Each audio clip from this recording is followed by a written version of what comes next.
will break the back of the energy crisis. We will lay the foundation for our future capacity to meet America's energy needs from America's own resources. 1974 must be the year in which we organize a full-scale effort to provide for our energy needs, not only in this decade, but through the 21st century. At the end of this decade, in the year 1980, the United States will not be dependent on any other country for the energy we need to provide our jobs, to heat our homes, and to keep our transportation moving.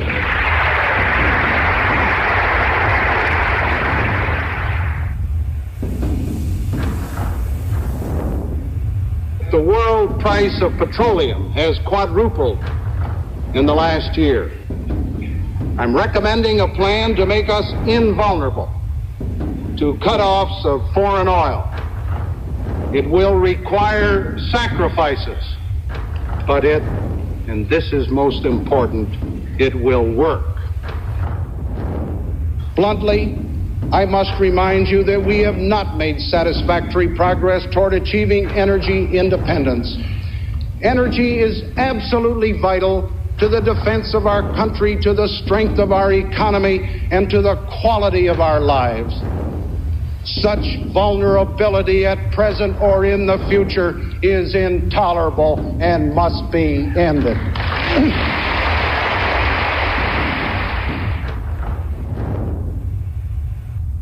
Our excessive dependence on foreign oil is a clear and present danger to our nation's security.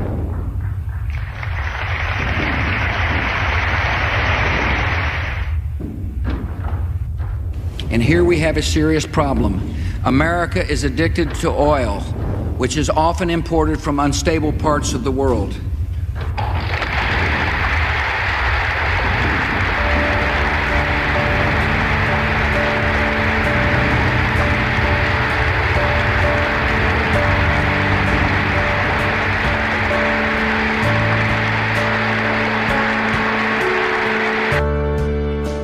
More than 30 years, we've been hearing that this is a problem. Why hasn't something been done? America is more dependent now than ever on foreign suppliers of energy. Is there any solution to this problem? If there is, why hasn't the problem been solved? I mean, given all the technology we have in this world, it's remarkable that we haven't had an alternative to the combustion engine or an adaptation to the combustion engine that makes the petroleum last longer. And many have long thought that oil companies have bought up patents to allow them to continue to make more money. No one's proven it. If technology exists to improve gas mileage, why hasn't someone seen it? A man came to the airfield one day with a 1946 Buick Roadmaster. He had invented a carburetor that was water injected and could get close to 100 miles per gallon. He told us that Shell Oil Company had bought the patent from him, which made him a millionaire. Shell told him he could keep the one on this Buick, but could build no more. Now, the Buick Roadmaster was a very heavy car. Can you imagine what that would save on the lightweight cars of today and our energy consumption? Also, the oil industries would have gone broke. My question, whatever happened to this invention? It's been over 55 years, and I'm sure if it was put on the market with today's technology, it could be even more improved. Sincerely, K.R. Cundy, senior citizen. There has long been a legend of a water-injected carburetor that enabled amazing gas mileage. Did this man see it? Well, when he drove out that day, we were racing our cars and we didn't think much of him. We saw this Buick. It was fairly new. I thought maybe he was going to race us too. But he just sat there and he talked to us, and pretty soon he mentioned, he said, I can make this car get close to 100 miles a gallon, and we thought he was just just blowing steam, And he raised the hood and we looked at it. I don't know, it just looked like a bunch of crap on there, But anyway, we looked at it and didn't think much of it because it was just a gadget as far as we were concerned, so we didn't think too much more about it. Had to have been 48 or 49 Yeah, those old Buicks, it had 4 holes on the fenders. And that's how you could tell whether it was a 3-holer was a special and a 4-holer was a Roadmaster. And they were big, they were heavy. He mentioned that he had built 3 or 4 of them. He put them on a couple of other cars. We were sitting there talking about it, and he said that Shell told him he couldn't rebuild anymore. And he says, they bought my patent and made me a millionaire. Proving that gets to be a little more of an issue. Yeah, we looked at it because it was different, you know, something new.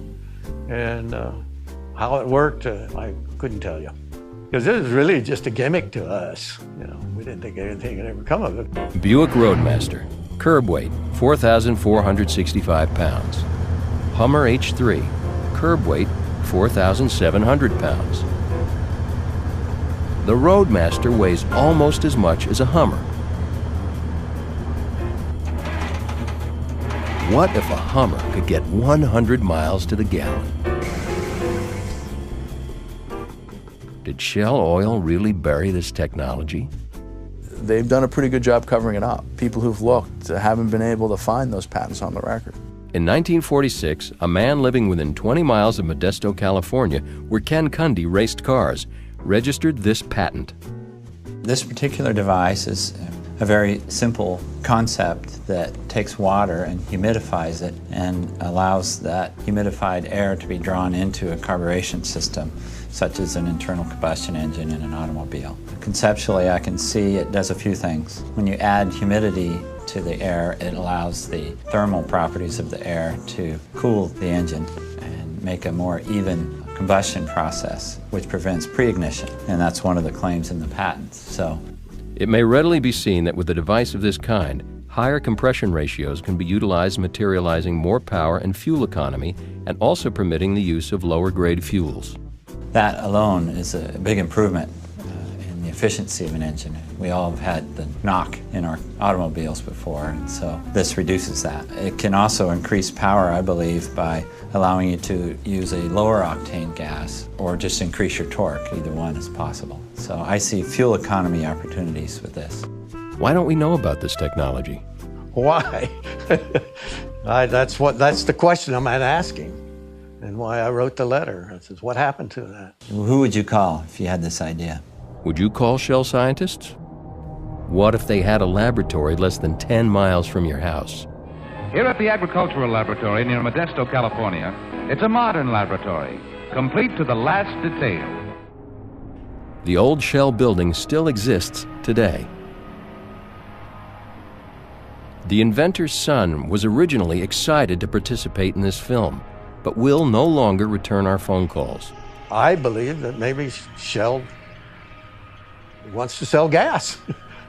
Representatives from Shell Oil declined to speak to us. If I was running an oil company, I would want to make you desire my product as much as possible. And since we're running out of the resource globally, the price for them can only go up. So they're trying to squeeze blood from the stone. They're realizing that they're in the most profitable portion of their business right now. Of course they're doing that. That makes sense. In 1977, the book Fuel Economy of the Gasoline Engine, which was published by the Shell Oil Company, documents that Shell scientists were able to achieve 149.95 miles per gallon on a 1947 Studebaker. This book is out of print and has disappeared from the Library of Congress. Here are the pages. The Shell Oil Company would not talk to the filmmakers, but in February of 2007, they were able to interview a retired Shell scientist living in England. My name is David Blackmore, and I worked for quite some years in Shell Research. I edited the book called Fuel Economy of the Gasoline Engine.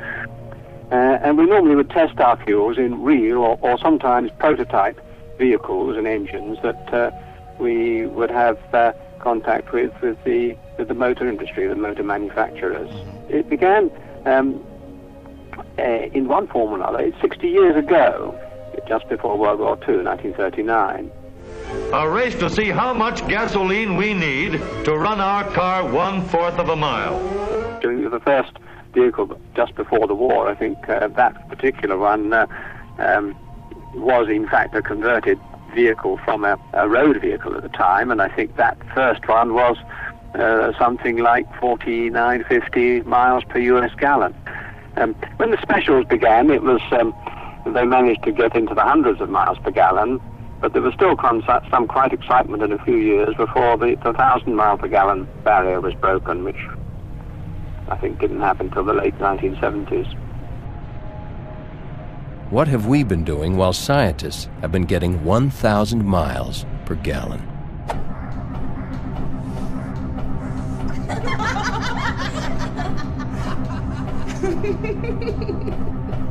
The technology's there, it's just no one wants to pay attention to it.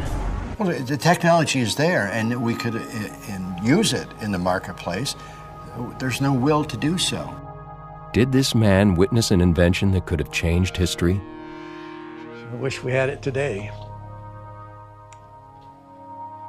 I remember reading the patent and going, God, I could do this. This would be easy. I could do that on my old Mustang. The idea is great. I really enjoy reading things like that. People who aren't afraid to say, hey, why aren't we doing this? It's not unakin to what the oil companies and the motor companies did in Los Angeles when they used their money and their political connections to tear up mass transit lines in order to make way for more automobiles so they can sell more cars and more gasoline. That is done often. In fact, most patents never get used, either because they're maybe not that great of an idea, or somebody squelches it, such as you might be suggesting here.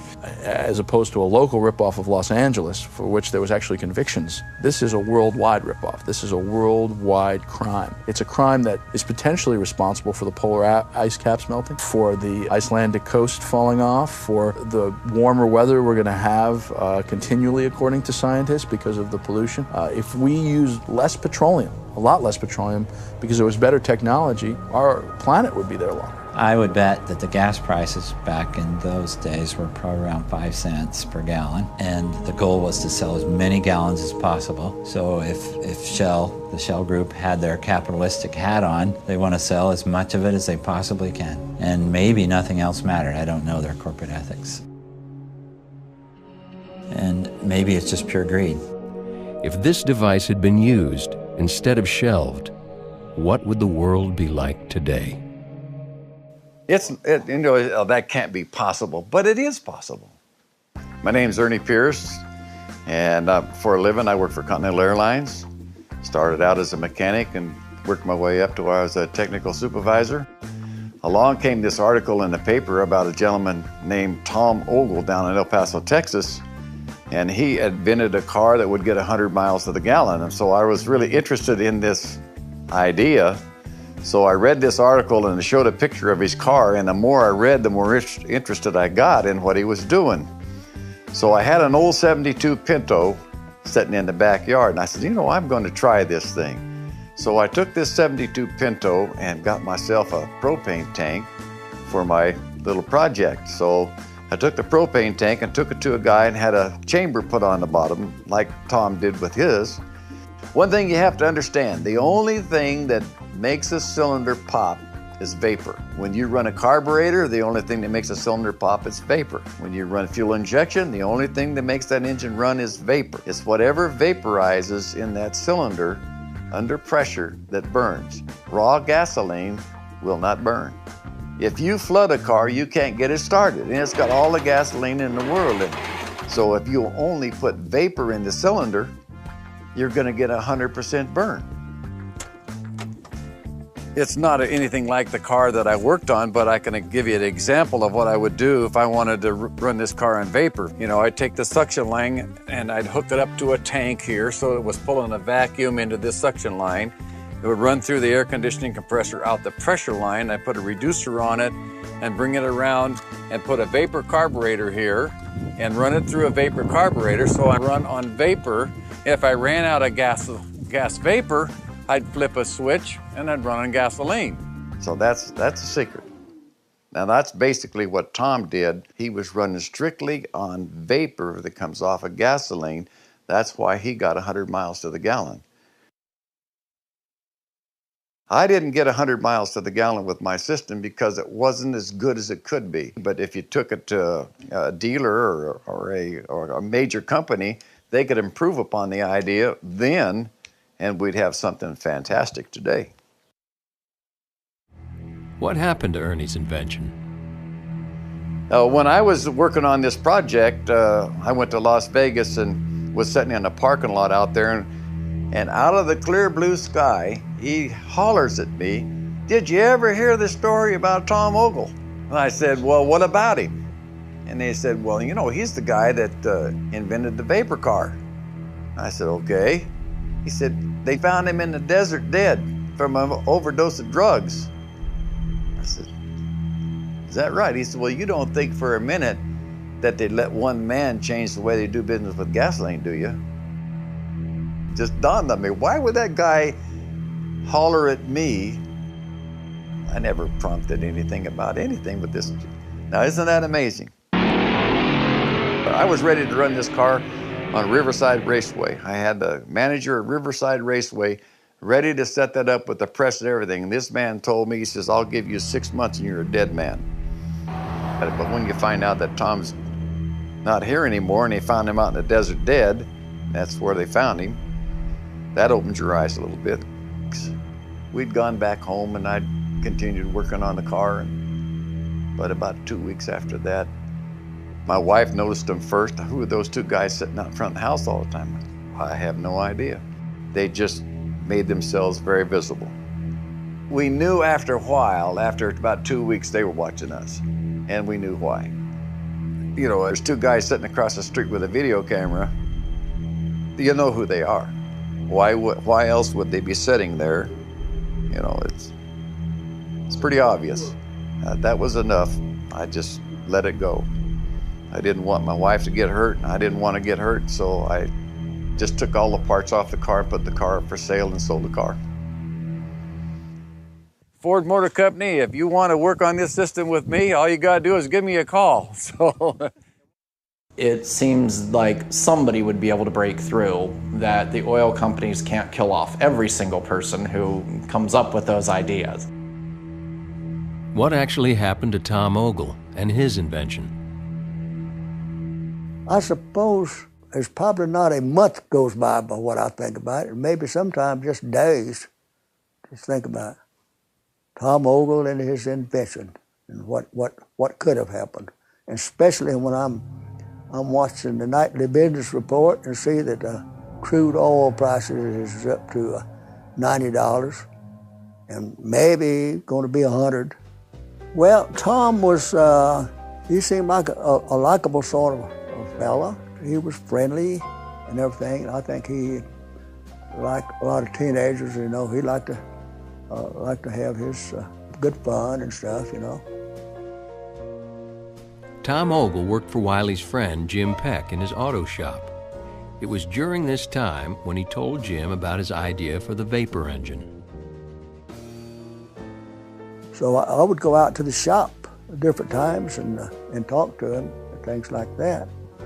But he didn't have too much time for a lot of foolishness. He was working on that car. Here's a picture here of Tom, and Jim told him just go ahead and work on it. Don't bother about anything else. So the car belonged to Jim Peck, and so Jim bought all the parts, anything he needed to go on there. So that tank was pressurized to such a point and also heated. You had a certain amount of heat and the pressure, and the two together caused the nothing but vapor to go in for the burning. And so that's what he got 100 miles per gallon by that. On the day of the trial to run this thing out to see what the actual mileage would be, Jim Peck gave me a call and said, Wiley, come on out to the shop and bring your car, and we're going to Deming, New Mexico, on a test run. Before we left, they drained all the gasoline out of this car, went across the street with a little can, got 2 gallons of gasoline, and brought back and poured it in there. And did this right inside the shop. One of Jim Peck's drivers drove my car, and we followed Tom Ogle in this car. That thing would run too. That thing would, we had to kind of step on the gasoline to keep up with it. So we went to Deming, which was 100 miles from El Paso, and we made an exit there over to Holiday Inn. Stopped and went in. We all sat around a little round table there and had a cup of coffee. And while we were there, well, several people came in for our autographs and so forth. And then after we left there, we came back to, got as far as El Paso, and it ran out of gasoline right just about the center of this city. So we checked it out, and it still came to just a fraction over 200 miles that we had made with 2 gallons of gasoline. After that fateful trip to New Mexico, Tom became a local celebrity. Not only does Ogle's car promise more miles per gallon, but he says it will clean the environment.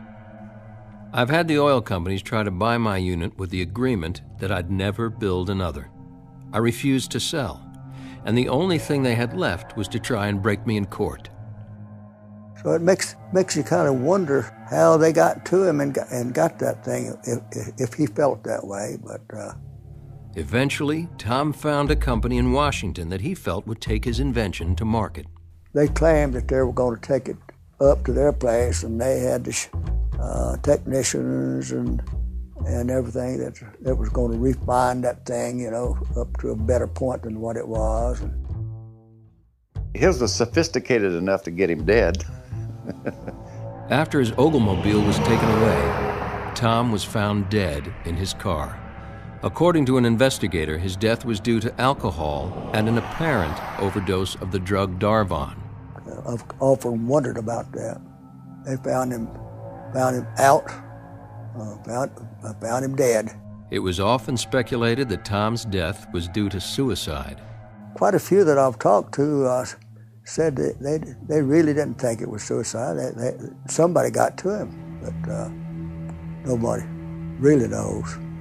After Tom's death, the company that took the car stated the engine did not work. After that, the Oglemobile disappeared. Tom's widow, Monica, said she was too frightened to discuss his story with us. These things that you witness like that, you know, it sure makes you wonder why something hadn't been done before this time. And it's not a hoax, because there was too many people there that witnessed it, and we have no idea where that old Ford is now. Makes you wonder why somebody, with all, like you say, with all that technology now, why they haven't come up with something that would get us better gas mileage, and nothing has been done on getting us any automobiles or anything else that'll get that kind of gas mileage. They would not let you do it. And I don't know that they would today. If this is all true, why would oil companies keep resisting better technology?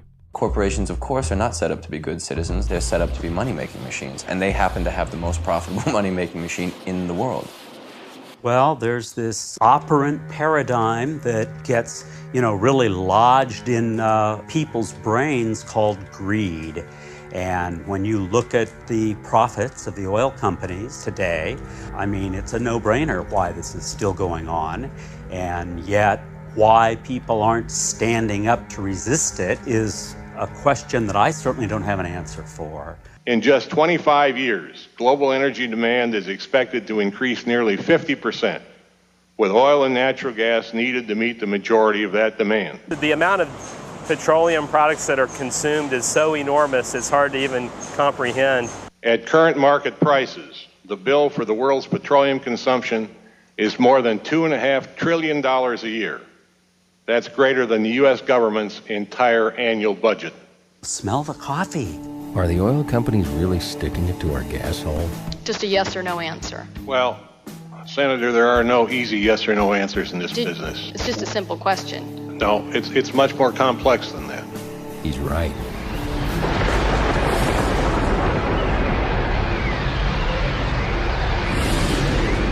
After this disaster, gas prices rise above $3 a gallon for the first time in U.S. history. Our people have a growing suspicion that the oil companies are taking unfair advantage of the current market conditions to line their coffers with excess profits. Oil's a very interesting market. It is probably the market which is most impacted by political turmoil. It is very heavily impacted by weather, especially when you talk of things like Rita and Katrina, because we produce a lot of oil in the Gulf of Mexico. And Texas has major refineries, and Louisiana has major refineries. And when those hurricanes moved in, I mean, it took a lot of our refining capacity offline. It shut down a lot of the production wells. Supply decreases dramatically, and as a result, prices go up. So you had, in that case, what we were calling, in technical terms, the double whammy effect, in which you were seeing higher prices due to higher crude oil prices, but also due to the gasoline market. You know, I'd come home on the weekend and it had gone up another 25, 50, 65 cents a gallon. There was a lot of complaint that prices went up excessively after the hurricanes. As you stated, that Exxon had record profits over that time period. The more crude they own and the less they have to buy, that does generate some very serious profit. Before Katrina, every time we raised a problem with the gasoline prices, the oil industry always said, oh, it's the world price of crude oil. We got to pay $78 a gallon. It intuitively made sense, even though they weren't paying those prices. They had their own crude oil operations. I can see how people might look at that and be suspicious. The news media is fabulous for the oil industry. They might as well buy the news stations and run them. Presented as a public service by Standard Oil Company.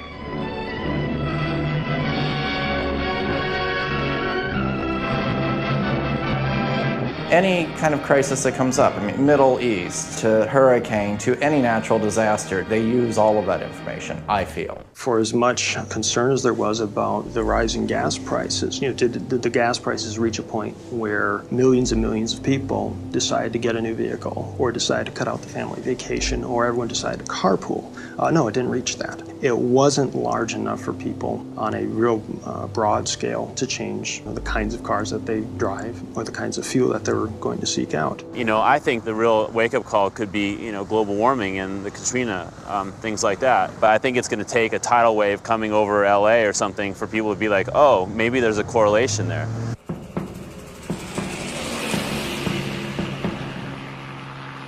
After Katrina, the oil companies had to scramble for a lot better explanations. In the fall of 2005, the major oil companies all report record-breaking profits. Congressional leaders, feeling pressure from Americans, call the oil executives to explain themselves. Could we have quiet, please? I shall not administer an oath today. Mr. Chairman, I would like the committee to vote on whether we swear There will in. be no vote. That's not in order at all. It's the decision of the chairman, and I have made that decision. Mr. Chairman, I move that we swear in the witnesses. And I rule that out of order. I second the motion. That's the last we're going to hear about that because it's out of order. Congressional hearings are part of the essential work that the Congress does. You build a record in a hearing by asking questions of the witnesses, the professionals that come in, the people that are part of the issue, whatever the issue is. And I think Americans are concerned. In the midst of suffering, in the midst of sacrifice, record-breaking profits. These oil executives were not sworn in. How can we get answers if they don't have to tell the truth? Corporations are supposed to make a profit. That's what they do. They do it incredibly well, some of them. But there has to be the counterbalance, the social counterbalance, which is what our leaders are supposed to do. Our public representatives are supposed to represent the public. Congressional hearings are very, very important, and they are supposed to instruct our work. My sense that day is that it was more PR than anything else. Here, obviously, this is the most important hearing to the pocketbooks of the American people. I think that it was meant to give the American people the impression that we were going to do something, thinking very hard about doing something about the increasing cost of gas at the pump. In the aftermath of September the 11th, the price jumped about 40 cents a gallon, and you all stepped in, froze the prices, and assured the distribution, and things settled down. Does that mean oil companies can control the prices at the pump? In the aftermath of Katrina, likewise, the price rose about 40 cents almost overnight, And so why would there not be the similar response? In our own case, in the directly affected areas, we froze the price. Outside those areas, what we tried to do was maintain continuity of supply and at the same time avoid a shortage. We get no crude from the Gulf, and yet the prices in the West Coast spiked as well. I think most consumers find it terribly unfair, and talk is cheap. They're saying to Congress, we want some action. As the response to Hurricanes Katrina and Rita have proved, markets work, even under the most extraordinary circumstances. Katrina actually proved to us exactly how the market doesn't work, because you have an example where there's a hurricane, oil production stops, and the price climbs up to $5 a gallon some places. Okay, that's because it's scarce, but that gasoline wasn't made after Katrina hit. It didn't cost that much to make the gasoline. It was made before Katrina at the $2 a gallon price. So I think the public had an awakening. What you're paying for gasoline isn't what it costs to make it. Are you telling the committee today that had we not had the hurricanes, that your profits would be even higher? It doesn't make any sense to believe anybody who's producing oil about anything that they have to say, because it is in their best interest to lie. And I don't blame them for lying. They just want their money. That's why they're lying. But to base your public policy on a bunch of known liars seems like idiocy. Oil companies have raised gasoline far in excess of the jumps in crude oil prices. Even if you take for granted that they actually paid the world price for crude oil, which they don't, oil companies' prices still went up. For instance, from January to April of 2006 by about 60 cents, and the price of crude oil only went up 12 cents a gallon. That's 48 cents above the cost of crude oil. So even if you believe what they say, they're still gouging. But if you have a good hearing, what you learn in a hearing can change your views about some things because you have professionals testifying. That's not what that day was about. History teaches us that punitive measures hastily crafted in reaction to short-term market fluctuations will likely have unintended negative consequences, including creating disincentives for investment in domestic projects. Does this sound like a threat to send their record profits out of the country? We haven't had a new refinery in the United States of America built in the last 30 years, not one. Demand for gasoline has gone up 30%. These refineries have become more efficient, so capacity supply has only gone up 10%. That is a recipe for huge prices and big profits. And we have some memos from oil companies from the mid-90s where they articulated exactly this issue. If the U.S. petroleum industry doesn't reduce its refining capacity, it will never see any substantial increase in refining margins. They said, we have too much refining capacity and we've got to cut it back if we want to make big profits. It's on paper, and yet oil companies insist they do nothing wrong. Oil companies try to limit refinery capacity? Because there's huge amounts of that going on. We had a big run-in with Shell up in Bakersfield. Your company, Shell, announced it was closing its oil refinery in Bakersfield, California, an oil refinery that supplied 2% of our state's gas. We already had some of the highest gas prices in the country, and the community was up in arms. And very quickly it became apparent that Shell was lying. This was a struggle to get Shell to cooperate with us. The Attorney General had to force them, in essence, to open up their books. We got some documents showing this was actually the most profitable refinery in Shell's entire system in the world.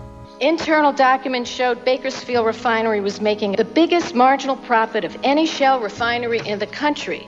So could you please explain why your company put out that word, that there were no buyers? That wasn't true. That the refinery wasn't reliable? That wasn't true. That the refinery wasn't making money? That wasn't true. Was it because you wanted to control the supply of gasoline? They wanted to shut it down because if they could make less gasoline, they can make more money. It seemed to us, and in retrospect still does, that there was a desire to short the market even more. If you don't have the capacity that you say you should have, then the costs are greater because it's going to take longer, et cetera, et cetera, et cetera. It all kind of leads to one place, and that is record-breaking profits. The way oil companies make big money is by artificially reducing supply so that the market's running almost on empty with just a week or two of inventories. And then when there's a crisis to the system, the market sends the price of gasoline through the roof because it's a commodities market. There's a sense that there's a shortage. So oil companies can then charge $3.50 for gasoline that costs them $1 something to make. And that's how they record the biggest profits in the history of the world quarter after quarter recently. Unsatisfied, Congress had an additional hearing on May 11, 2006 to investigate the capacity of U.S. refineries. In just 25 years, global energy demand is expected to increase nearly 50%. Can you explain then why ExxonMobil has said it doesn't plan to build any new refineries in the United States? Are they looking for new ways to invest their record profits? We are not you aware advised, of the comments of ExxonMobil? I am aware of those comments, yes. And do you want to comment on those comments? I mean, they run contrary to what the committee is basing many of its, or at least some of its decisions on. I see that the distinguished chairman of the full committee is laughing, except it was our staff here at the committee. Would the gentlelady yield? I'd be glad to. I'm not laughing at you. I'm just saying think it's how a subject matter. How unfair it is of you to quote their own words. It's a low blow to use what ExxonMobil has actually said against them. I mean, that's kind of a cheap shot, don't you think? Well, I think that's what my constituents would want me to do. It's their quote. So I guess it was a tough question, but I thought that it was an incriminating statement that they had made. And we weren't laughing at you. We were laughing with you. We were thinking about the lady that came over. This is strictly business, Mr. Chairman, and I understand that. I know that. Red probably didn't really want to answer that question. I wouldn't have if I'd have been him. Right. But you asked good questions. We admire you. We weren't laughing at you. No. Thank you, Mr. Chairman. Well, what that said to me was that I'd made a good point. How can Americans put faith in investigative hearings when the two chairmen have taken more than $1.5 million from the oil and gas industries? We need to be more angry as a citizenship because we're being failed by the people that we put in power. And the arrogance of most of the people in power, and that's Democrat and Republican, that they somehow deserve or have the right to be, is obnoxious. They work for us. And when they do something that is so obviously against our best interest, we should fire them. We should vote them out. When Representative Barton's press secretary was asked for a comment to explain why, it's a low blow to use what ExxonMobil has actually said against them. The response was, that seems to be the norm on our committee. Ask anybody. Texans on the committee fight very, very hard to protect the oil industry, the refineries, and that, so much of which is based in Texas. It's like a judge who takes money from the plaintiffs and the defendants, and whoever gives more is the one who gets the verdict their way. Congress, for one thing, is a reactive institution. I thought when I first was elected that it was proactive and that, we'd think things through and we'd read wonderful books and have authors discussing the theme of their well-written theses, and that out of that we would debate that, and then we'd have great legislation. I don't know what got into me. Of course, the oil companies have spent literally tens of millions of dollars in campaign contributions to stop all real reform. As long as I am chairman, regulating global warming pollution is off the table indefinitely. I don't want there to be any uncertainty about that. Everybody in the Congress has money flowing in from a variety of interests, and you can always point to the conflicts of interest. I think it's larger than Chairman Barton and larger than Congressman Hall. And I might ask Shell if you're interested in shale oil in Wyoming as well as Colorado. Absolutely, Senator. I know that. People really believe, for the most part, that we're all bought and paid for. Since 1990, the oil and gas industry has contributed more than $49 million to the Democrats, more than $150 million to the Republicans. Since George W. Bush was elected, the oil and gas industry has contributed more than $19 million to the Democrats, more than $82 million to the Republicans. Unfortunately, these powerful, rich, greedy people can sequester a tremendous amount of political influence with the dollars that they're taking out of the pockets of every working person in this country, and they're funneling those profits to completely contradict the correct interests of those people. They got the money to do it, they do it, and it's the worst type of political corruption. These are huge sums of money, and of course they come into play. Of course they do. I mean, you'd have to be totally naive to say that it doesn't have some kind of effect. In January 2001, when President Bush took office, the average price of gasoline was $1.47. In May 2007, the average price of gasoline was $3.12. It went from $1.47 to $3.12 in less than 2 terms. This administration is too close to the oil industry. It's too close to the oil interests. I mean, we have 2 people as president and vice president who really came from the oil industry. And so, in a sense, they're way too close to the oil industry to give it the kind of scrutiny that it needs. Even if you're not getting money from big oil, if you go after big oil, they're going to spend against you, a big independent expenditure, and you're going to lose. So everybody's scared of big oil. The people who are taking the money are the friends, and the people who aren't taking as much money are still worried that big oil is going to spend against them. Big business was in control. It ran the government. What I always say to constituent companies that are in my district, always know that I will work with you because you employ my constituents, but know that I don't work for you. I'm not on your payroll. How did things get to be like this? Has it always been this way? Let's look at the history of oil.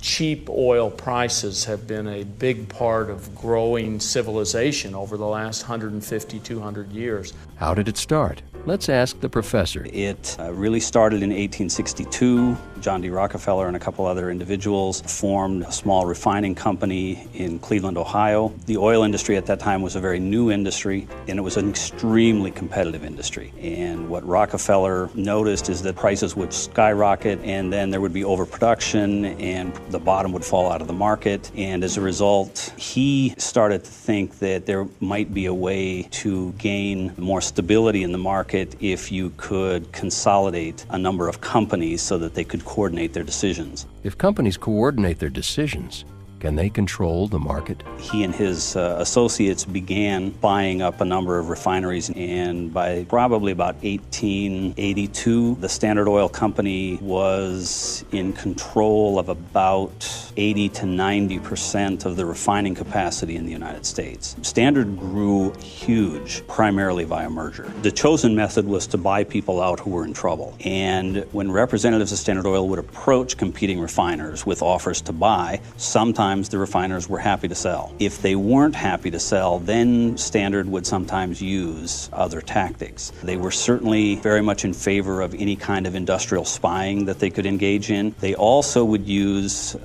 price cutting. Rockefeller used to refer to price cutting as sweating. If it became necessary to sweat a competitor, if someone didn't want to sell, Standard would drive its prices down. Sometimes they may have even driven them down below their cost in that region, and even if they didn't drive them below their costs were so much lower. That would make it very difficult for the other refiner to compete. At that point, it becomes difficult to hold out. And so your options become very few. It's almost like you have to sell out to Standard Oil.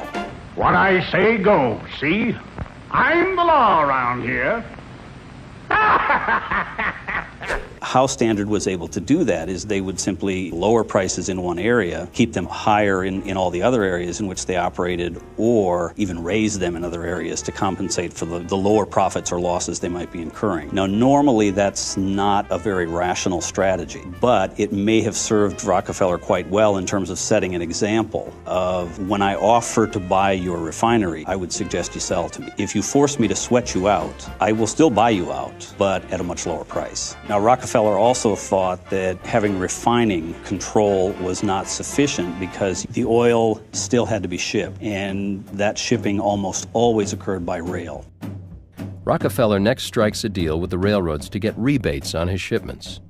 So in essence, the railroads would charge you a certain amount of money, but then they would rebate some of that money back to you, which in essence lowered your costs. Rockefeller, given the size of his shipments, was able to get pretty healthy rebates, which gave him a significant cost advantage for delivered oil. He also got what were called drawbacks. Drawbacks were actually rebates on competitor shipments, which the railroads didn't tend to talk about those, but that even increased further his cost advantage. Standard Oil took control of the industry by special rebates and drawbacks from the railroads, price cutting, or sweating the competition, and industrial espionage. Those were very common tactics as Standard grew into, eventually the Standard Oil Trust of New Jersey.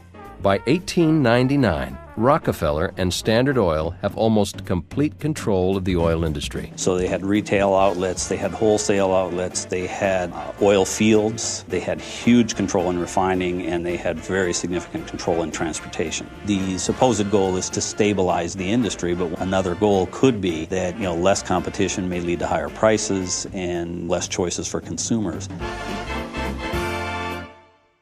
Is that bad? One of the oil men Standard sweats out of business is the father of a woman named Ida M. Tarbell. In 1901, this one woman challenged the power of Standard Oil. She uncovers many of Standard's secret and predatory business practices, which she compiles into the history of Standard Oil. I think what she really accomplished was, she vilified Standard Oil, and she really helped the American people understand a number of the practices that the company had engaged in. She had interviewed unbelievable numbers of people, and she had poured over unbelievable amounts of documentation. According to the New York Times, her book is one of the top 5 works of investigative journalism in the 20th century. Standard got to be such a bad name in the public's mind that they actually would buy out companies and leave the companies' names intact. They didn't want it known that Standard was really the owner. So it had gotten to that level. It's interesting that Standard took no action to even respond to the charges that Tarbell raised. He really didn't want to get into a public relations war. And so he didn't like Tarbell. I think that was pretty clear. And I think she didn't really care for him either.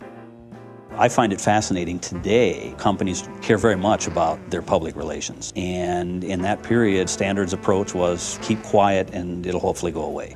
But it didn't go away. That's why I think Standard became the lightning rod for a lot of the anger that was evident in the country. And I think what Ida Tarbell did is she just was able to provide almost an outlet for that anger and an explanation that people could really understand.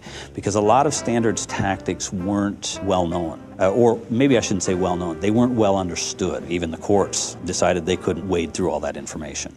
Tarbell's articles, and later then the book, I think really were able to help people see what she wanted them to see, which was, a company that in her opinion was out of control and had grown large by secrecy and market manipulation. In 1906, Standard Oil is charged with the monopolization of the oil industry. What is interesting is the court took tremendous amounts of testimony and was just bombarded with huge amounts of evidence of price cutting, industrial spying, and all of these various tactics that Standard had used, and the court didn't really consider any of that. So what happened to Standard ultimately, the company was broken up.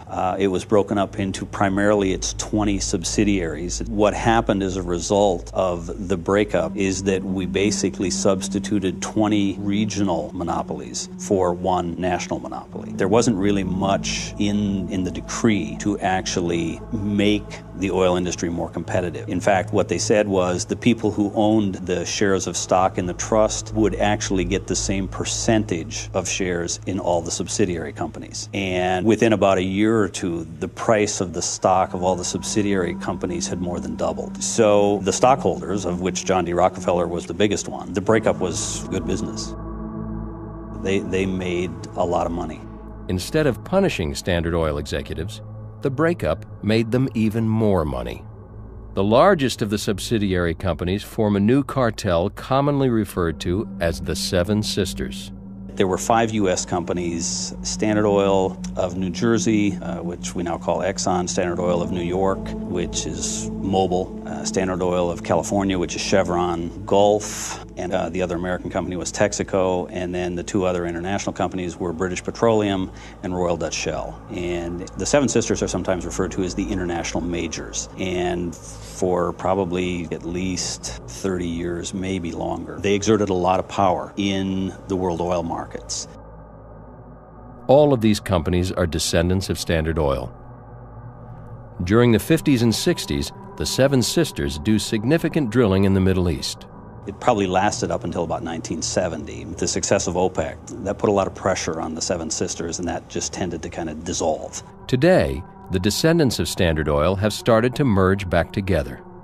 I think one of the constants between the growth of Standard and the present day is mergers. Standard's primary, if you will, weapon for growth was mergers. Now, there's nothing wrong with mergers. If you look back at the 1990s especially, and even up to the present day to a degree, the oil industry, huge numbers of mergers. I mean, Exxon and Mobil used to be two separate companies. They are now combined. British Petroleum and Amoco used to be two separate companies. They are now combined. Exxon was a Standard descendant. Mobil was a Standard descendant. Amoco was a Standard descendant. After BP Amoco, after that merger was completed, then they bought out Atlantic Richfield, which is another Standard descendant. The merger motivations, they could be for market power, to enhance your ability to charge higher prices. The stated reason for most of the mergers that occur in the oil industry is really to gain expertise, to cut your costs, and to become more efficient. Mergers are the one constant I see between Standard Oil and the current industry. We haven't seen the likes of that company again. That may be a good thing. But it's interesting to know the kind of business practices these companies were founded upon, so we make sure they don't use them again. Let's simplify the topic. What exactly is gasoline? It's a type of oil. It's a type of oil. Where does gasoline come from? The ground. I think it sort of comes from different places in the ground other than America, like, let's say, Africa or something like that. A fossil fuel is, the fossils, it's like a fuel-y sort of example, so I think they call it fossil fuel because of that.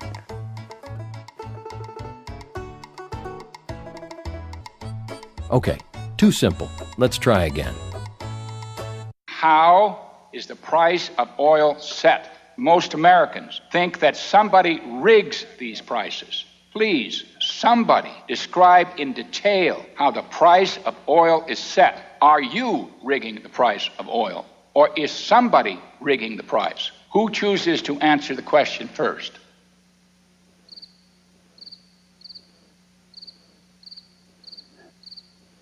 No volunteers. We'll go the way we started. Mr. Raymond. I'll volunteer. Thank you. That's called an involuntary volunteerism.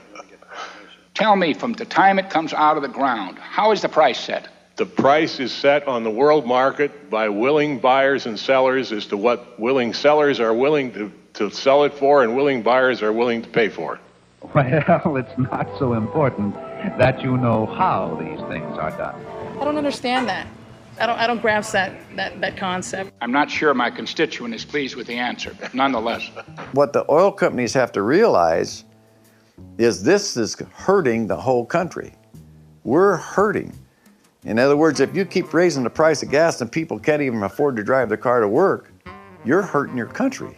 I mean, they like high prices, but high prices can also do lots of damage to economies. And so you don't just want to jack the prices as high as you possibly can, because that's going to bring a lot more supply onto the market that would now be economically feasible. And it's also going to hurt your customers. And if it hurts your customers, then who do you sell all this oil to? It's a very difficult game to play, so to speak. Game? What kind of game is this? Who are the players? These guys. But what about the Organization of Petroleum Exporting Countries?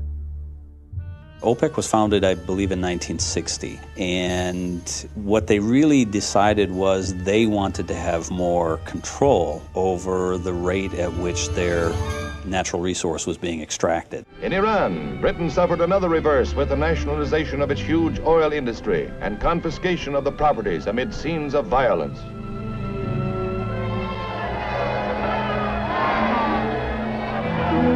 What happened once OPEC joined the game?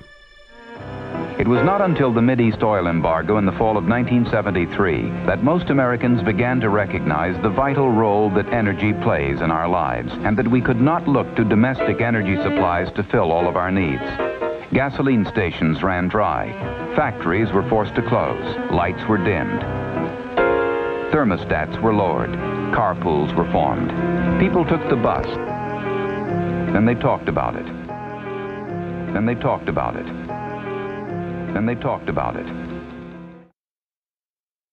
How did we lose our energy independence? In this 20-year period, the total energy demands of our growing population and our increasing standard of living doubled. The United States foreign policy of the 1970s was a disaster, and OPEC put a stranglehold on our economy and caused us to suffer a severe set of recessions. You know, the oil companies also made a lot of money then, but the countries made huge amounts of money. OPEC gained power and huge profits by controlling the supply of oil. But as some oil supplies nationalized, politics entered the market in a new way, as the U.S. learned in the 1970s when OPEC turned off the oil. And when that hit, it hit dramatically. Oil prices went up significantly. They went from probably $3 or $4 a barrel up to $12 a barrel. And what happened is you saw oil prices increase in such a way that it shocked the U.S. economy. The idea behind OPEC is to actually work together to control output and therefore affect prices. What really proved to be a uniting factor for them was their dislike of the Israelis and their disapproval of the West's support of Israel. Really all OPEC did is they just decreased the rate of flow. And given how much demand existed, and if you decrease the rate of flow of the oil, supply decreases and prices go up. Until the early 70s, America possessed an oil-producing capacity in excess of our needs. This was the foundation of our energy independence. We imported oil, but as a matter of choice, not necessity. When our demands at last outstripped our capacity to meet them from domestic sources, there remained only one way to meet them, to import, and that's what we did. So here we are, facing our energy problem with one shocking experience already behind us. Certainly it's time to look ahead. Because of that shock, between 1974 and roughly 10 or 12 years after that, we doubled mileage per gallon in automobiles. Then what happened is we backed off. We didn't push further. We didn't take the technology where it was really headed. And as a result of that, we have been declining since that period in our miles per gallon, although the National Academy of Sciences and many others tell us that we could double. We could again double it right today with the technology, and we could probably push it even further if we wanted. But after President Reagan took over, there was no more of a push to increase fuel efficiency. Car manufacturers, too. I think they're in cahoots with the oil company. Don't let the oil companies intimidate you, Ford. The industries are almost in a codependent relationship in that regard. Really? And we're working closely with the auto manufacturers on their engine designs. We are working with auto manufacturers on what they're going to do with engines, so it's a very similar story. Okay. Apparently the oil and auto industries do work together. And so the big question today, and the question you ask, is, will it happen again? Is America, the richest country in the world, really dependent on the goodwill of foreign governments for such a basic ingredient of our economy? And that's what really worries me because of this perfect storm of events. Peak oil, climate change, global warming, and increased demand from the developing world. All of those things have come together to dramatically increase the price of oil. And we're in a very difficult situation which we need leadership to get us out. We haven't had any public leadership trying to push America to be at the front of what is an inevitability. The end of oil is an inevitability. I'm not a smart guy to figure that out. That is just a fact. It is a finite resource. We do not have a national energy policy that really fits with the 21st century. So America has a choice. Some country is going to invent the next energy source. Why not this one? Back in the 70s, we were #1 in the world in alternative energies. We were #1 in solar, #1 in wind power, #1 in hydropower. And what happened is since we're the last, we're bottom basement. You know, we got huge problems that are just boiling over. So how much worse does it have to get? You know, we're ready. It's time. It's past time. Has it just not gotten bad enough? When something impacts the family budget, that's when they pay attention. How long are people going to take this? I mean, is there going to be demonstrations in the street? We're mad. That we're really, really mad. The time has definitely come to switch to a safer, cheaper, cleaner, less morally questionable fuel supply. We're sick of Congress in the hands of oil companies. They have deep vested interest in keeping us pumping the black gunk out of the ground. Citizens have to hold their representatives' feet to the fire on this, so that politicians know that this is a top priority of their constituents. I'm a 91-year-old lady and I still drive. Driving is very important to me because it gives me the ability to stay alive. And when I have to pay that kind of money for gas, when it is unjustified, I am very angry about it. I'm putting the cheap one in for $3.19. Oh, caught red-handed. That's the campaign right now. It's these people who are the enemy. It's not the Republicans per se. It just so happens that the Republican Party is housing some of them. How much is that going to cost you? $48.76. And I'm not even going to keep going on it till it goes. It's like it clicked and... At this point, they haven't done anything that is going to change the business as usual situation here in Washington. What I'm struck with is how almost compliant the national consumer has been. When prices are low, no one really cares. It's when prices get high that they start worrying about things. It's not only consumer, it's the citizen, that they make demands upon those that represent them, put pressure on them, questioning them. What are you doing about this? What are you doing? People will often complain about oil prices, but they feel rather powerless to do anything about it. They may not understand a lot of the issues, and it may also be that they just don't care. The first politician that stands up like JFK and says, we need to make one huge investment. We need to keep human beings on this earth. We need to keep our children's children here, and there's only one way to do it. We're going to establish a NASA-like agency to do it, and we're going to set a goal, and we're going to fund that goal, and we're all going to pitch in, and in 20 years we'll be happy. That politician becomes a world leader, a respected world leader. We don't have too many of those today. Most politicians believe that they can't tell the American people this and get themselves reelected. My wife asked me if I remember that in ancient Greece they killed the messengers that brought bad news. Because if you look at our government now, those people are in office hopefully because we voted for them. And so if we vote for people from a more educated stance, then we will get people that hopefully will do the right thing. Maybe that's an idealist view. Yeah, well, you know, I hate to be as cynical as I can sometimes be, but, you know, I gotta tell you, I think if voting made any difference, it'd be illegal.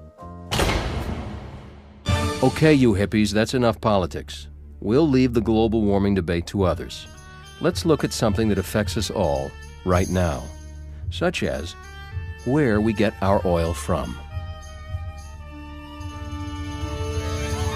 I think we have long-term cultural instability in the Middle East that I don't think can be solved within the next generation. I mean, political turmoil is going to hit issues of supply. If there were to be a revolution in a Middle Eastern country that's a major producer, today we think about Iran or Saudi Arabia. I mean, there's issues with both of those countries in terms of Islamic fundamentalism, especially in Saudi Arabia. The Iranians have other issues that they're dealing with. Iraq, which has tremendous oil reserves, but the instability in Iraq has made it very difficult for the Iraqis to really be producing much oil. I think it has a dramatic influence on our foreign policy. I think everybody in America brings the price of oil, the price of gasoline back to the war. I'd like to see the war end, of course. There are no quick fixes, and there are no short-term solutions. It is sometimes called the assassination market because in so many of the oil-producing countries, the governments are not necessarily the most democratically, how would we say it, the most democratically focused. And if there were to be some type of revolution in those situations, or one of the the leader happens to be killed by somebody else who then becomes leader. That kind of news can just send the oil markets into absolute disarray. What would really break my heart is to see America abdicate its place as a world leader, and I think it's doing that right now. Is oil independence good for foreign policy? You also embrace a foreign policy where the United States is not so concerned about the ups and downs in one Middle Eastern dictatorship or another. As someone who served in uniform, that's also a good thing. I want future men and women who are in the U.S. military to think there's less of a chance of them being sent to someplace in the Middle East. And if we get off foreign oil, that's much more likely. But certainly, as one observer said, Iraq is in the middle of the oil patch, and you might consider our being in Iraq as the equivalent of a giant police station in the middle of the oil patch to keep tranquility there so we can continue to get oil. This is a national security issue. I don't have any doubt that our foreign policy has a lot to do with oil and the supply of oil. I mean, here we are, a little country, the United States of America. We have 8% maybe of the reserves in the world. 2/3 of what's left in the world is located in 6 Middle Eastern countries. It's one thing to be dependent on, let's say, Canada, which I think most people would not have a problem with, and another thing being dependent on some other countries. Every morning I wake up, I'm very thankful that we haven't had the fundamentalists take over Saudi Arabia. Because if they did that, and by the way, they aren't very fond of their regime over there. That's a semi-secular regime as far as they're concerned. That's a very fundamentalist country over there. And if they were to take over that government, they could very easily cut off that oil. If they cut off that oil, the world's economy would collapse. We are right now at the cusp. The world is barely producing enough oil to keep our economies going. What would happen to economies around the world if they don't get oil? I mean, just think of it for a moment. That's economic terrorism.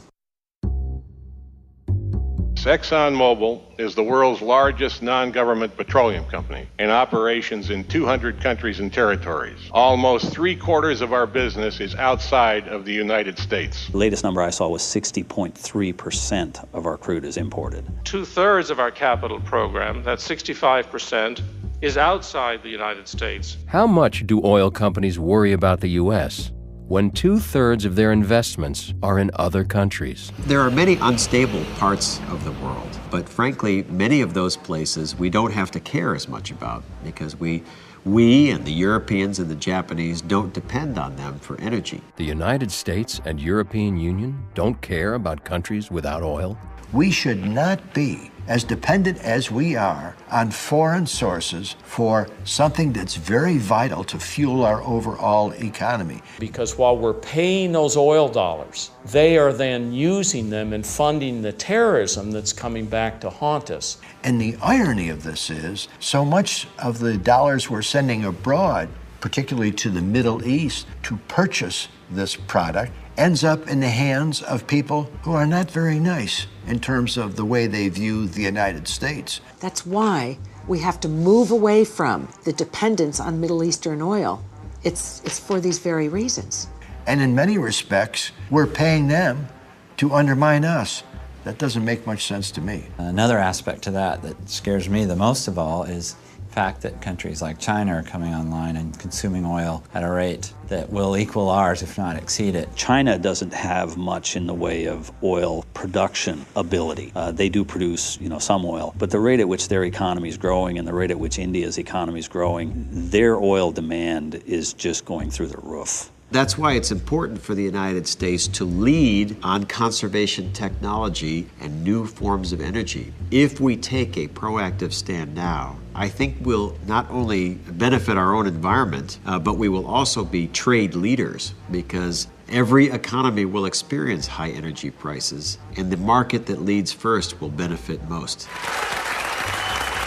I actually started thinking about this probably 40 years ago. Maybe it was the scientist in me. I knew that oil and gas and coal couldn't be forever. And I asked myself, what does that mean? Is it 10 years? Is it 100 years? Is it 1,000 years? And then I learned that M. King Hubbert, who worked for the Shell Oil Company, had predicted in a very famous speech in San Antonio, Texas, had predicted that the United States would peak 14 years later, that we'd reach our maximum production in oil. By the way, we were then the world's largest oil producer. He was ridiculed at the time, but he was right on target. In 1970, we did peak. Has America been running out of oil since the 70s? He predicted the world would be peaking about now. And the same scientist, Hubbard, says the world is going to start running out soon. And the question I always ask is, if he was right about the United States, which is a microcosm of the world, why shouldn't he be right about the world? Who else knows that we're running out of oil in America? Oil production in mature basins, particularly in Europe and North America, has been declining. Meanwhile, OPEC production has increased, but is now approaching its current capacity to deliver. OPEC is approaching its peak? The government has financed 2 studies. One, the Department of Energy financed a study by SAIC, a very prestigious scientific engineering organization, commonly known as the Hirsch Report, and a report that was prepared by the Corps of Engineers for the Army, dated last September. Both of them make very dire predictions about the future. The Hirsch Report says that the world has never faced a problem like this, that the mitigation consequences will be unprecedented. They're startling words like this used. I'm asking the question, why hasn't our government claimed ownership of these 2 things that the taxpayer paid for?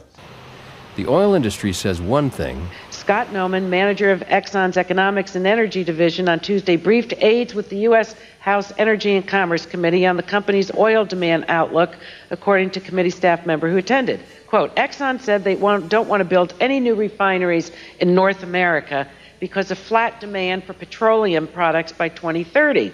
And then the same company says the opposite. In just 25 years, global energy demand is expected to increase nearly 50%, with oil and natural gas needed to meet the majority of that demand. Which is it? Well, there will be a crisis, and it could spin out of control any time. Oil goes up and down. It is exquisitely sensitive to prices, exquisitely sensitive to supply and demand. It's sensitive to rumors. It can go up and down $2 or $3 on some kind of a rumor. So oil companies use every opportunity to jack up the price of gasoline, and it's all based on our dependence. Why doesn't the consumer do something about it? You need to understand the history of the U.S. consumer and its love of cars. What does he mean? Are we also to blame? Transportation makes up 3/4 of the use of oil here in the United States. American consumers want bigger and better things.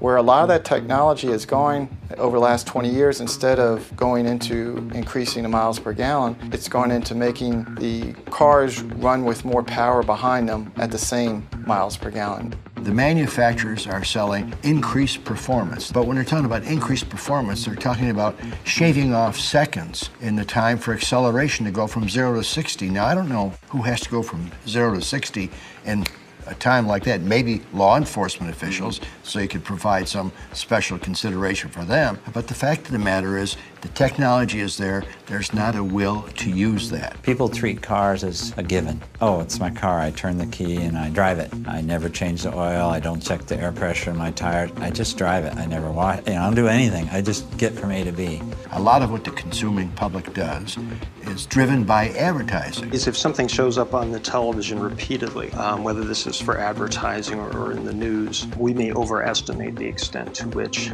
that event or that product is desirable, or to the extent to which it is frequent. And let me tell you something else. For the consuming public, you go into the showroom, any showroom of any automobile dealer, and you look at the sticker, and the sticker says 22 miles a gallon, country 16 miles a gallon, city or whatever.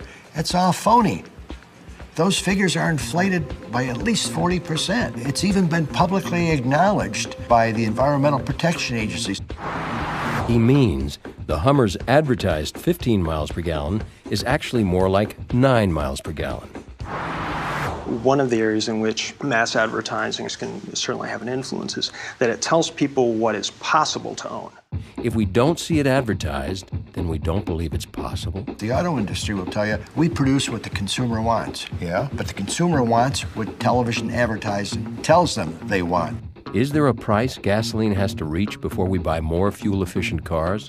I'm tempted to say that's the $3 question or the $4 question or the $64,000 question. I mean, It's probably a minimum of somewhere a little bit above $3 a gallon before you start seeing a significant shift. If the price of gasoline stays above that level, they're going to want to quickly convert to a new vehicle. On the news in the past 6 months, I've seen at least 3 times surveys. How much are consumers willing to pay at the pump before they start going away from the pump?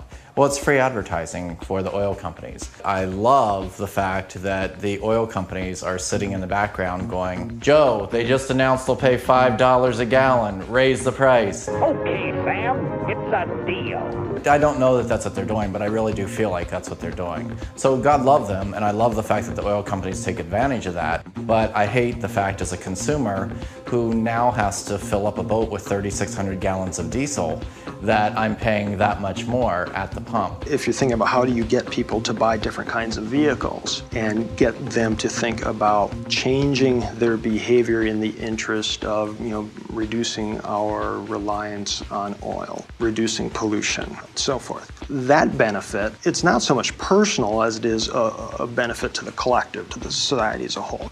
And that's very difficult to do in the United States. Just using the term collective is certainly seen as a dirty word. Come here, you pinko commie hippie. It just amazes me about Americans and our whole society. Our companies tend not to think very long term because investors don't think very long term. They want to know what's my dividend going to be next quarter. Consumers may not think very long term either. That almost seems to be an endemic problem in our country. We are very focused on what's next. And next could be the next day, the next week. Long term might be the next month. There's a new era in automobiles. It's the new Motoramic Chevrolet. What's new? Everything.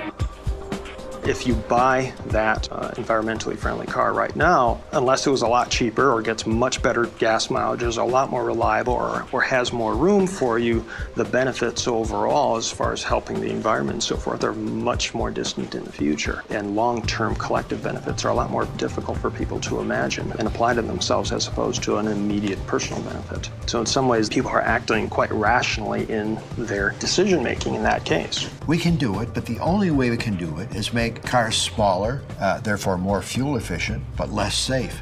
That's unmitigated nonsense. You can still have SUVs. I want to be guided by good science. I just don't want emotional responses from the heart or gut reactions. I want to know what good science says. At a hearing we had before the Science Committee, a witness from the American Automobile Alliance, in response to my question, do you have to sacrifice weight and therefore safety to produce more fuel-efficient automobiles? His response, no. Proves my point. You can make cars that are safe and fuel efficient using existing technology. Ford lays off 23,000 guys and keeps the guy who says, oh, I'm really sorry we have to lay all these people off. He's the guy who decided not to make fuel efficient cars. Yeah, we have a Prius. It costs so little to fill up that tank, and it goes so far that it really wouldn't much matter what the price of gasoline was. Do people necessarily want to spend a lot of time thinking about the long-term benefits and virtues of using alternative fuels? Well, perhaps not, as long as it's really convenient, it's relatively low cost to keep using the kinds of vehicles that we have. The truth is that gasoline is still very cheap.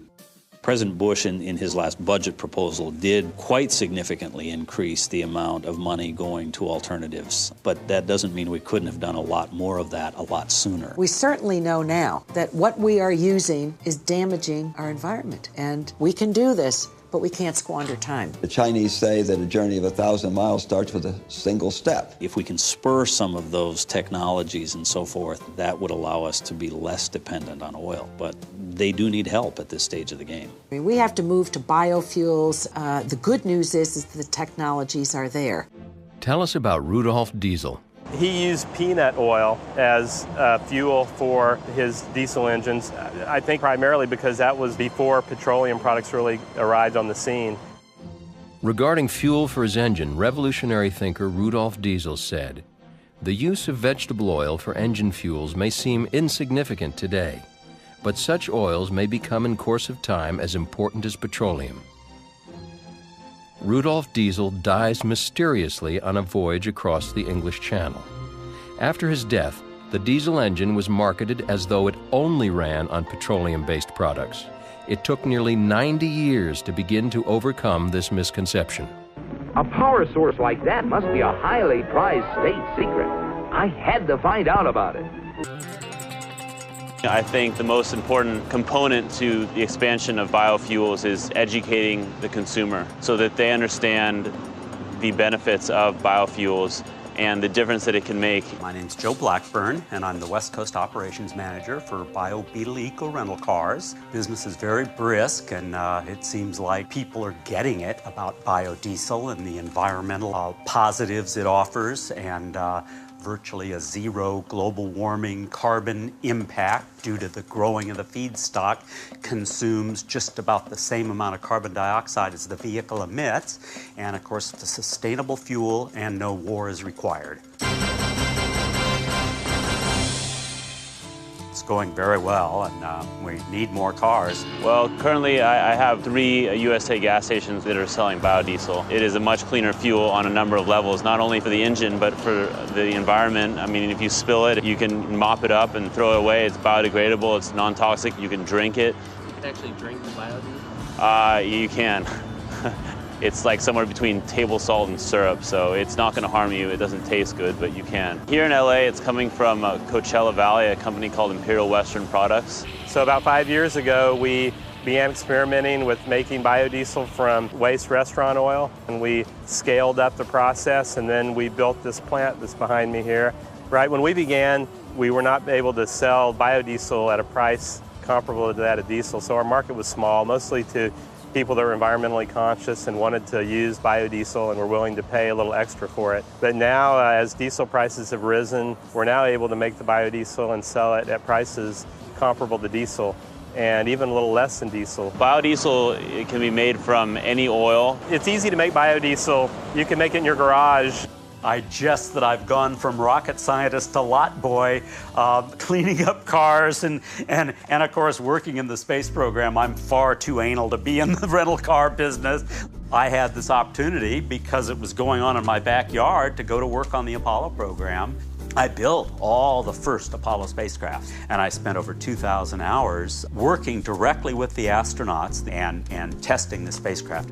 Do you have to be a rocket scientist to understand biodiesel? Absolutely not. It's not rocket scientist at all. Biodiesel can be blended and used in any blend from 1% biodiesel in regular diesel up to 100% pure biodiesel. The good thing about it is if you have a diesel vehicle, you can fill up with biodiesel and you can go down the road, and if there's no biodiesel available, you just use regular diesel. When we get a vehicle that's been running on petrochemical diesel, or dyno diesel we like to call it, we change the fuel filter after 2 tanks. Because it is a solvent and it'll clean out any gunk that's been built up in your lines. You feel like a celebrity driving down the street in one of these cars with the sign saying what fuel they're running on. So this is the dirtiest clean truck in the world, but just so you know this stuff works, it's filled with biodiesel right now.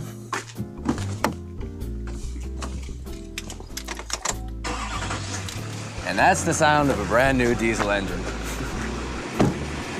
Something really satisfying about that. Wait, how does biodiesel work? Well, they get the little gas gun thing. They open this little door to their gas hole. And they put the little thing in the gas hole. And then pull the trigger, and then gas comes out. And that's all there is to it? That's all there is to it. Simple as that. You don't have to modify your engine? It'll work in any diesel engine. I mean, that's not to say that your engine manufacturer won't void your warranty if they find your engine with B99 in it. Why would a cleaner fuel void your engine warranty? And we're working closely with the auto manufacturers on their engine designs to see to it that the long life nature of engines is protected with the introduction of these biofuels. Car manufacturers, too. I think they're in cahoots with the oil company. Is that why someone killed the electric car? Biodiesel is only one of many solutions that exist right now. It really could not be any easier. And that's another thing that makes biodiesel good, is it's easy to put into the infrastructure that's in place already for diesel. I'm a Hummer driver and it runs on biodiesel. I didn't make any conversion. I haven't noticed any change in power, no change in gas mileage. I'm getting better gas mileage out of this than I am in my Subaru wagon that I have to run premium in, and I'm running on environmentally friendly fuel. You can still have SUVs. There will be many dollars that are spent in terms of new jobs, in terms of green technologies. As agriculture is leaving the area, we've really helped, adding to the local economy. If we didn't have the biodiesel plant, this facility, instead of employing 100 people, would probably employ 30. As more people use it, of course, the price comes down. If a bomb goes off in the Middle East, nobody cares that my vegetable oil car is running off of biodiesel. I mean, it's the fastest growing alternative fuel out there right now. And the numbers it's just going through the roof. People have been ecstatic. They've just been blown away. They're so grateful. They just so excited to be driving, on an alternative fuel, and that it's actually available, easily accessible at a pump 24 hours a day. Yeah, I've had a very, very good response. Very emotional, really. Can't wait till they get more stations around. You would think that we should be able to start doing that. The one thing that comes to my mind is who owns the pumps. But big business is not giving up. It is starting a new offensive. If the pumps are all owned by oil companies, I can see where they wouldn't be especially interested in adding a biodiesel fuel pump. Your industry uniformly fought it to prevent us setting a renewable fuel standard that would help us encourage the production of ethanol and biodiesel. When it comes down to renewables or whatever, we're all for that. Now, all of a sudden, the oil is being replaced by corn, for instance, or whatever alternative fuel. So yeah, I would take it as a threat, absolutely. We have not really had much interaction with oil companies. The technology is not super sophisticated or difficult. The technology's been around for years. There is one unfortunate factor, that Chevron has purchased the majority of USA gas stations, so this station in a few months will not be selling biodiesel. Has there been a reason for that? Yeah, it's just a nuisance for them. They're a huge, gigantic corporation. They're not going to deal with buying biodiesel for 3 stations. And you see how big petroleum is. California, I think 6 billion gallons a year of diesel fuel. That's just diesel. Nationwide, 50, 60 billion gallons a year. That's a lot of petroleum. Chevron is like a 500-pound gorilla. USA is a flea on its back. So it's a whole different ballgame with them. USA Petroleum is actually my dad's company. They just made my dad an offer that he couldn't refuse, and so he's cashing out, really. Just 65 years old, kind of ready to move on, I guess. Bad timing for me, though. It doesn't make economic sense for an oil company to make available to you something that is cheaper than the product that they're selling you. When you say it's available, is it available at all the pumps? No, it's not. Is it available at the car lots? Well, maybe a little bit. What about hydrogen? Can you run a car on hydrogen? So it's running on hydrogen right now. But what should be coming out here is about 99% steam. This is a tank of hydrogen. From there it gets distributed to the front of the vehicle, and it undergoes a combustion reaction much like any fuel would in a combustion reaction, and thereby producing energy. There is existing technology out there that people can implement in a heartbeat that would allow one to produce hydrogen to be cost effective with gasoline. Why isn't this moving forward? And everybody kept telling me chicken and the egg, chicken and the egg. In fact, you can't have a hydrogen discussion with anybody without hearing chicken and the egg. This gets very annoying. Eventually we said, we're gonna try to beat both the chicken and the egg. And that's how we came up with Cyclone Energy. We took a Hummer, and literally we went down to a welding shop, picked up a hydrogen welding tank or a hydrogen tank. We went to a garage that we were partnered with.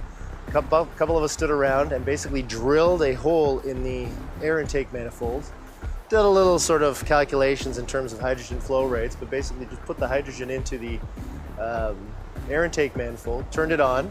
Everybody took 3 or 4 steps back. Marcus, the mechanic, butt out his cigarette very nervously. We picked straws for the guy that gets in and starts up the car. But he started it, it sputtered, and it ran.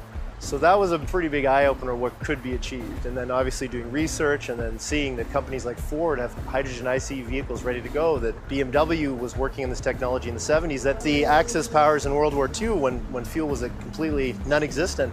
I believe Germany had fleets of hydrogen vehicles in World War II as well. So technology has been around for a while.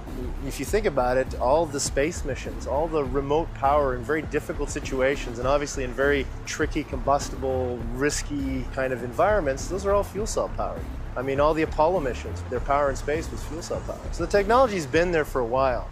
If you had solar panels on your home, you wouldn't need that many, but you could literally have a simple electrolysis unit, a simple compressor, and every day you would come home and fill up your own vehicle at home and you'd be completely off the grid. Now obviously that's something the oil companies probably wouldn't be too keen about. I gather that all of you are in favor of alternative sources of fuels.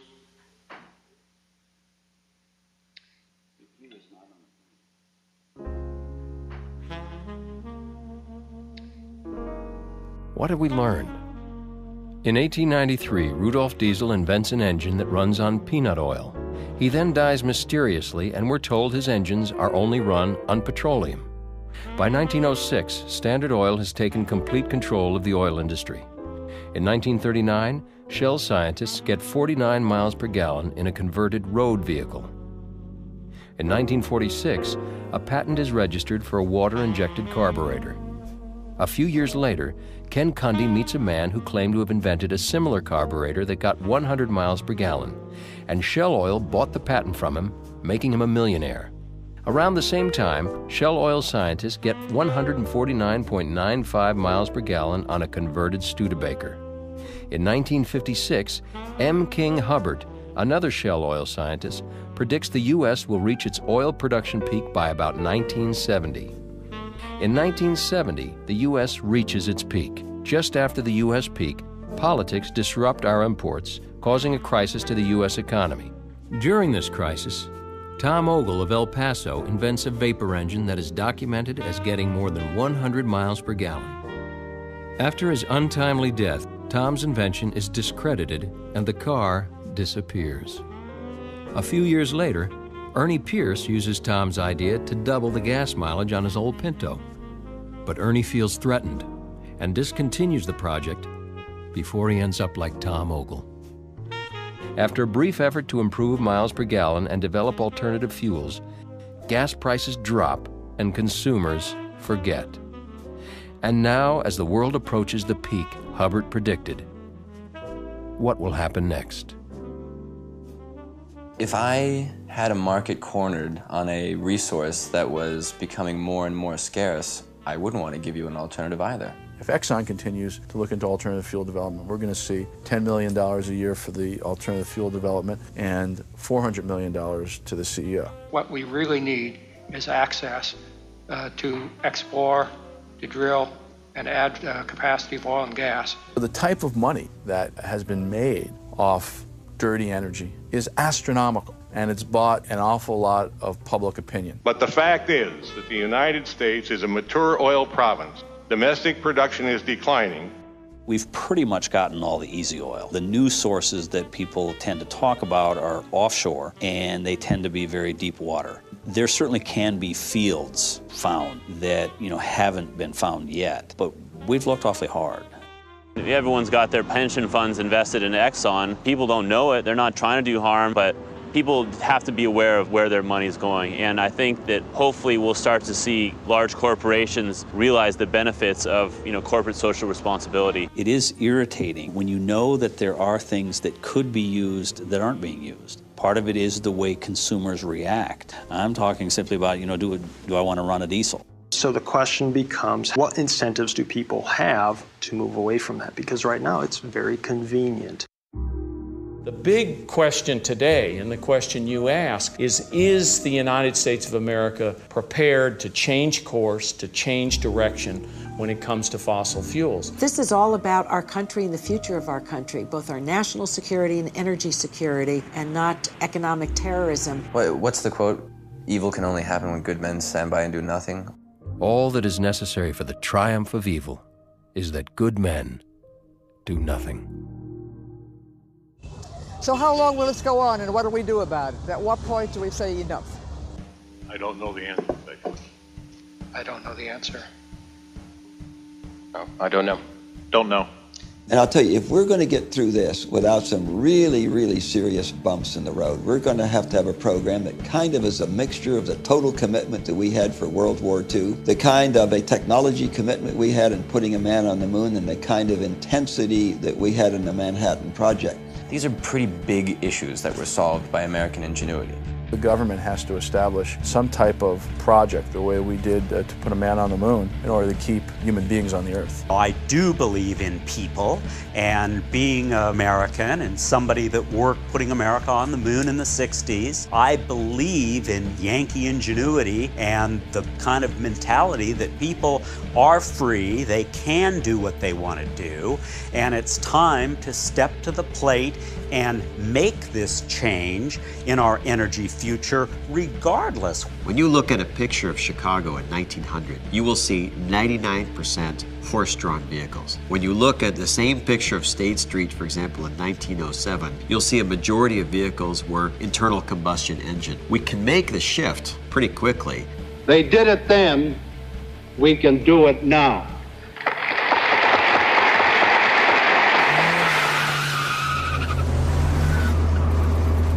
We're going to do this for the country, for the good of the country. There are a lot of things we can do, and we're not doing them. You got to do everything that might help make things better. It is the great issue of our time. And the sensible solution can come through technology that is already proven. Plans are on the shelf, gathering dust. Get them off, dust them off, and then we will add to our national security. It's more than doable. It's efficient, it's effective, it's smart. We can do this. I believe that the American people can rise to almost any challenge. This is going to be a big challenge. We see a problem, and I think the American way is to be the hero and solve that problem. But the downside of that is we let it become a problem in the first place. The good news is that if we start today to do something, the transition will be less painful than if we wait until tomorrow. It's not enough to say something. You have to do something. It's going to happen. Biofuels are coming, whether anyone likes it or not. It makes so much sense. And biodiesel is not the only one, it's just the most easily and readily available. We are a great people and we are a great country, and it's time that we step to the plate and solve these problems that are the net result of the greed of a few people that just think they have us by the huevos. And hopefully, once that happens, it'll get the ball rolling, and it'll just be a snowball effect, and people will catch on and we'll change the world. We can do so much better. We're capable of doing so much better. We can do better. I have every confidence in that. That's the best part of the story. I mean, just do it, because we know it's the smart, right, sustainable thing to do, and to heck with them. We got our work cut out for us. Let's go do it.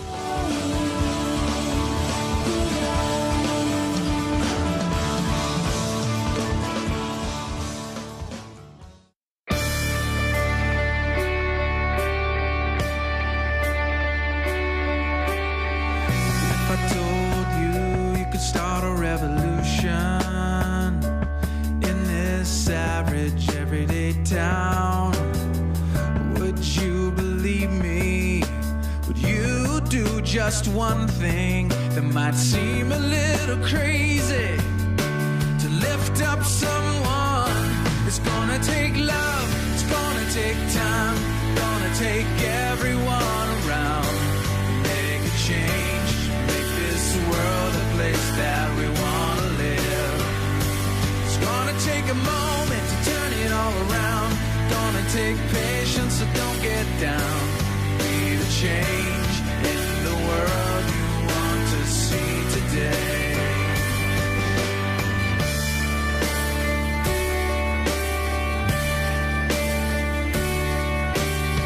But we all know deep down that there's something going on, and it's fear that's dividing us. We're all just one, spinning around the sun. So let's all join hands and sing out loud and lift up everyone. It's gonna take love, it's gonna take time, gonna take everyone around. Make a change, make this world a place place that we want to live. It's gonna take a moment to turn it all around. Gonna take patience, so don't get down. Be the change in the world you want to see today. Yeah, it may seem an impossible dream, but something that's so simple can change up everything. It's gonna take love, it's gonna take time, gonna take everyone around. Make a change, make this world a place that we want to live. It's gonna take a moment to turn it all around. I'm gonna have patience and not get down. I'll be the change in the world I want to see today. Hey, yeah, yeah.